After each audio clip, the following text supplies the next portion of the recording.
Shalom saudaraku yang terkasih dalam Tuhan.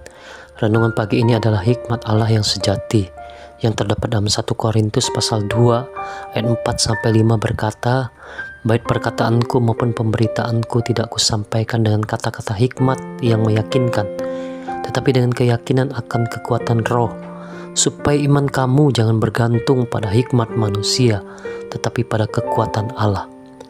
Saudara-saudari yang terkasih dalam Kristus, kita seringkali hidup dalam dunia yang sangat menghargai hikmat, kepintaran, dan kemampuan berbicara yang memukau. Kita ingin didengar, ingin diakui, dan ingin dihormati karena kecerdasan kita.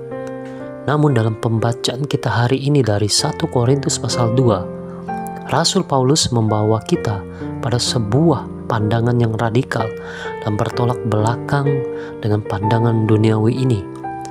Ia menunjukkan kepada kita hikmat Allah yang sejati, yang seringkali terlihat sebagai kebodohan di mata manusia.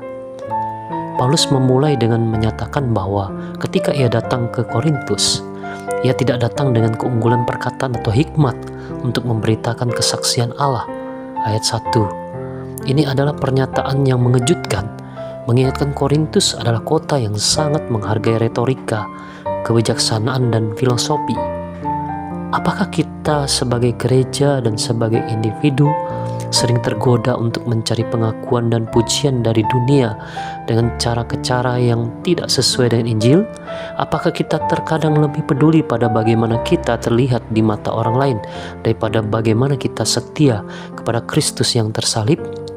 Paulus mengingatkan kita bahwa kuasa yang sejati terletak pada kerendahan hati dan penyerahan diri pada kehendak Allah.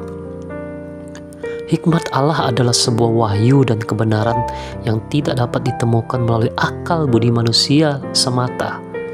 Ini adalah kebenaran tentang rencana keselamatan Allah melalui Kristus, sebuah kebenaran yang hanya dapat diungkapkan oleh Roh Kudus. Karena kepada kita Allah telah menyatakannya oleh Roh, sebab Roh menyelidiki segala sesuatu, bahkan hal-hal yang tersembunyi dalam diri Allah. Ayat 10. Roh Kudus inilah yang menjadi penjelas utama bagi kita untuk memahami kebenaran ilahi. Sama seperti roh manusia yang mengetahui isi hatinya sendiri, demikian pula roh Allah yang mengetahui isi hati Allah. Ayat 11. Kita sebagai orang percaya telah menerima roh yang berasal dari Allah, bukan roh dunia, agar kita dapat mengerti karunia-karunia yang dianugerahkan Allah kepada kita. Marilah kita memohon kepada Tuhan agar Roh Kudus senantiasa memenuhi hidup kita, memampukan kita untuk memahami hikmat-Nya yang melampaui segala akal, dan memberanikan kita untuk memberitakan Kristus yang tersalib dengan kuasa-Nya, bukan dengan keunggulan perkataan atau hikmat manusia. Amin. Tuhan Yesus memberkati.